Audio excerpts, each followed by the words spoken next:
بسم اللہ الرحمن الرحیم۔ جی دوستو، آپ سب کو ٹاک ٹی وی 4 پر خوش آمدید۔ دوستو، اگر دیکھا جائے پاکستان کی تاریخ میں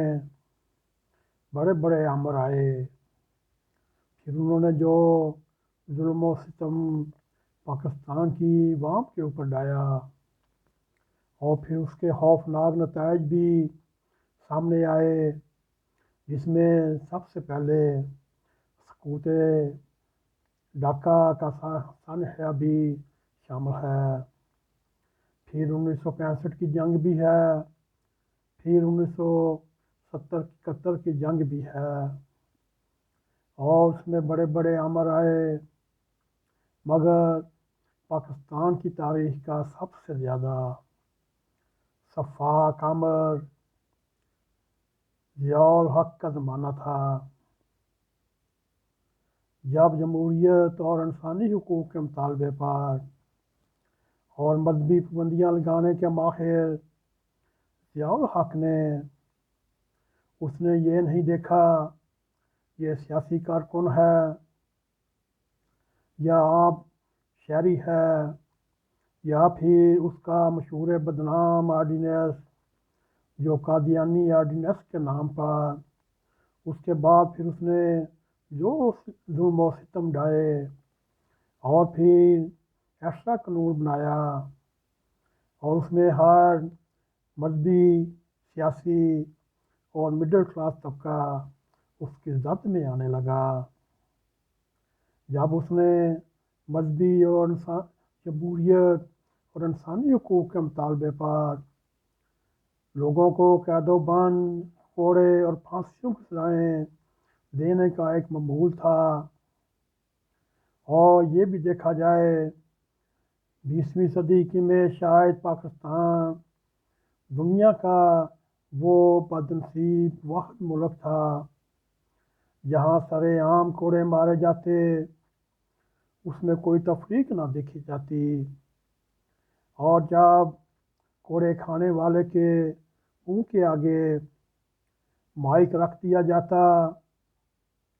تو جب اس کی چیخو پکار عوام سنتی اور عوام خوف سے دنگ رہ جاتی اور اس کی دہشت سے سہم جاتے۔ دوستو، یہی ظلم نہیں، ایک بچے پپو کے قاتل کو سر عام پھانسی دی گئی۔ ان تمام مظالم کا ایک ہی مقصد یا ایک ہی حل تھا کہ جمہوریت کی علامت عوام کے مقبول ترین رہنما اور پہلے منتخب وزیر اعظم جناب ذوالفقار علی بھٹو کے عدالتی قتل کے نتیجے میں جو عوامی رد عمل سامنے آیا، اس کو قابو کرنے میں اور اس کے قتل کے نتیجے میں پیدا ہونے والا عوامی رد عمل اس امر کے لیے نہایت ہی حیرت انگیز طور پر چنبے کی بات تھی۔ ایسے میں جب پاکستان کا ایک عظیم لیڈر جس کو پھانسی کے ذریعے موت کے گھاٹ اتارا جا رہا تھا اور اسی وقت دوسری طرف ایک اور عظیم لیڈر کا جنم ہو رہا تھا، دوستوں، جس کا نام تا قیامت محترمہ بے نظیر بھٹو کے نام سے پکارا جائے گا، وہ سابق وزیر اعظم جس کو پھانسی دی گئی، اس کی بیٹی تھی، اس نے اپنے باپ کے نظریات اور قربانیوں سے محبت کرنے والے عام محنت کش عوام نے بھی محترمہ کو بھٹو کی تصویر سمجھ کر قبول کر لیا۔ یوں یہ پاکستان کی تاریخ میں پہلی مرتبہ ہوا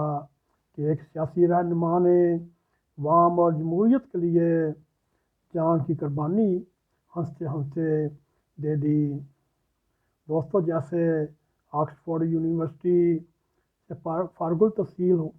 ہونے کے ساتھ پھر یہ وہ